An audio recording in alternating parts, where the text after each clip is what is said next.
On Thursday, the 18th of September, around 3 p.m. local time, Nashville songwriter Brett James, his new wife, and her daughter were fatally injured in their Cirrus SR-22 aircraft while attempting to land at the Macon County Airport in North Carolina. Here's what we know so far. My name's Juan Brown. You're watching the BLANCOLIRIO channel. Starting with the Aviation Safety Network, this accident occurred around 3 p.m. local time. Yesterday, the aircraft was November 218 Victor Bravo, a 2016 Cirrus SR-22T turbocharged, the Generation 5 model with the carbon livery. 3 occupants, 3 fatalities. The flight departed from Nashville, the John C. Toon Airport in Nashville, and the destination airport was Macon County Airport, North Carolina. November 218 Victor Bravo sustained substantial damage when it impacted terrain during an attempted go-around from runway 7 at Macon County Airport, Franklin, North Carolina. ADS-B data suggests the airplane conducted a go-around before coming in for a second attempt. The airplane came to a rest upright in an open field about 500 feet north of the runway. There was no post-crash fire. The wreckage consisted of the entire airplane. There was no debris field leading to the main wreckage. This suggests that there was no in-flight breakup or anything structurally wrong with the aircraft prior to impact. The weather at the time of the accident was warm and clear, no winds, 10 miles visibility, 27 degrees Celsius. Here's a picture of the actual accident aircraft, 218 Victor Bravo. The recent flight history of the aircraft looks like the aircraft was being flown fairly regularly, 11 flights in the last 2.5 to 3 months. This flight from Nashville to Macon County Airport looks like about 180 nautical miles, about 1 hour in the Cirrus, and this does put the pilot up into the higher terrain of the Smoky Mountains in North Carolina. The Macon County Airport is an uncontrolled airport or non-tower airport with a 5,000-foot long paved runway at the 2,034-foot elevation and is surrounded by somewhat higher terrain, upwards of 4,000 feet to the north and the east and 5,400 feet to the southwest. So this airport is down in a bowl. Looking at Google Maps, here's the paved runway located in this valley. The wreckage was found just 500 or so feet north of the runway here near the local elementary school. And if we go down to take a look at the terrain, there you can see the rising terrain off in the distance from all different directions of the airport.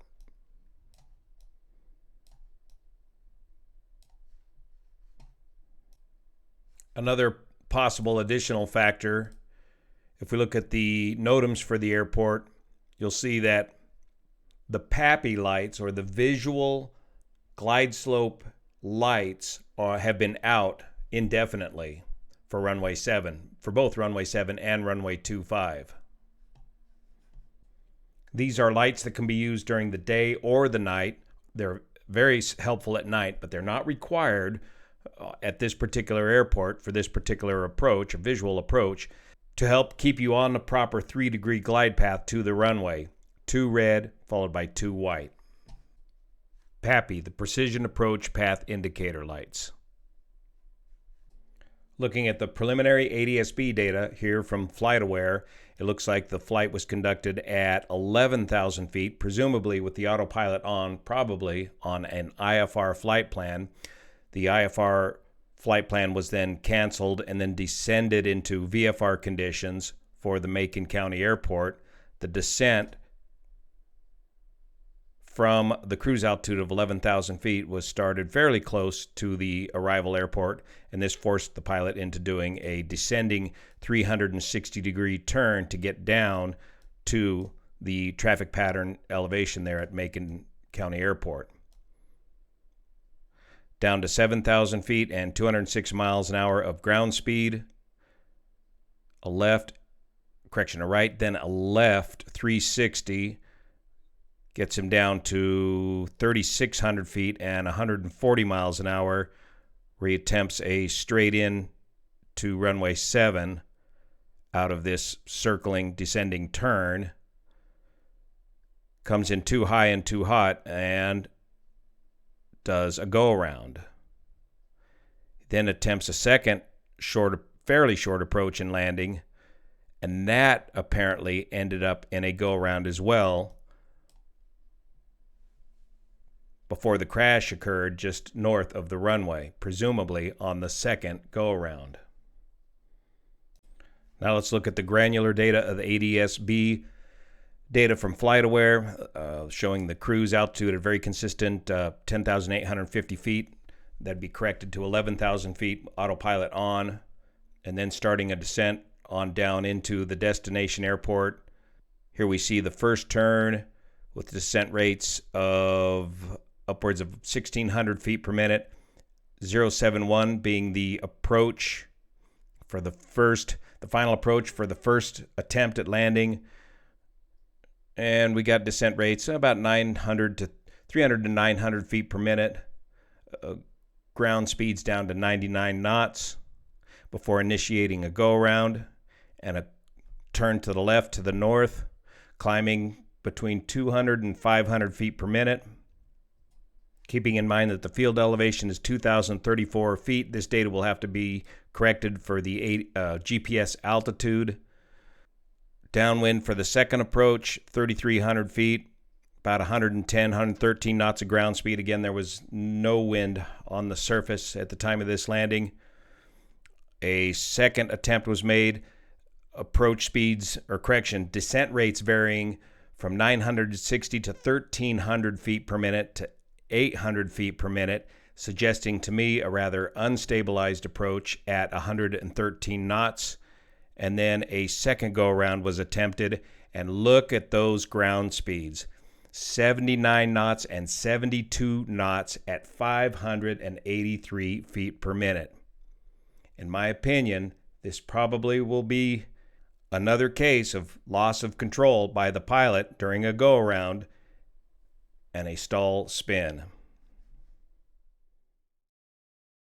Because it was singer-songwriter Brett James that died in this crash, this will probably be considered a high-profile accident investigation by the NTSB. And so the NTSB probably will do a briefing probably tomorrow or soon on this crash. And on every one of these NTSB briefings, you're going to hear the same thing regarding what the NTSB is looking for. They are going to investigate the aircraft, the environment, and the pilot.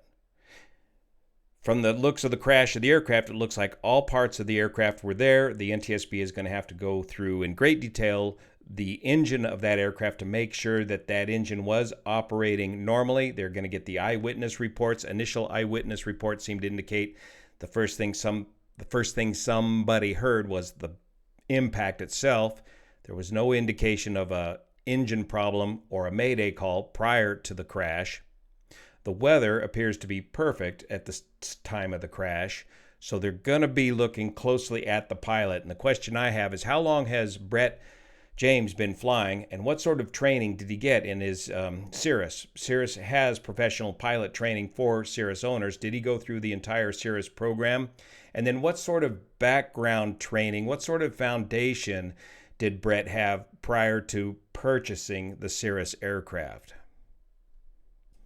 Because this airport at Macon County probably presented a rather daunting task to the pilot. Looking at his recent flight history, I don't see him flying in and out of this airport on a regular basis. How much mountain flying experience does he have? If we kind of take a look at some of these previous flights, we can see that for the most part, and this is pretty typical of Cirrus flying, you take off in your Cirrus, you get up to your cruise altitude, pop the autopilot on, and just cruise, and then come on in for usually a straight-in approach and landing. Now, a lot of these airports that he's working out of are probably towered airports, and so that might be the case. But how much practice do you have at non-tower airports and flying conventional traffic patterns and getting down into bowls surrounded by higher terrain? Stick and rudder kind of flying skills do you have? Here's a flight back on 12 September. Again, departing and straight and level cruise, and then descend for a sort of a left base straight in entry to that airport. Let's go Wednesday, 3 September. Take a look at that. Here's a local flight. Depart, maybe doing a little bit of hand flying, a little sightseeing maybe, and come back right back in for another, just kind of a right base entry and land. Sunday, the 20th of July. Let's take a look at that. Another cross-country flight up to 10,000 feet to another straight-in approach and land. This is John C. Toon, his hometown airport. Let's take a look at 20 July from East Hampton to West Virginia Yeager Airport.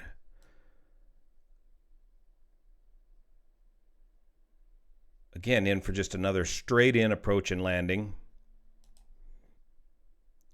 A short flight out there at Long Island to East Hampton, popping up to just 3,000 feet. And again, a long straight-in approach and landing to the arrival airport. So the questions I have and the investigators will have is, what sort of background and training did Brett James have? Sometimes when you're training these celebrities, do instructors behave slightly differently when you're training famous people like this? What sort of foundational background did Brett have in stick and rudder skills that could have easily prevented a stall spin accident while performing a go-around in a Cirrus SR-22? Thank you so much for your support of this channel, especially the folks over on Patreon that make this content possible. If we get more information, we'll post it here.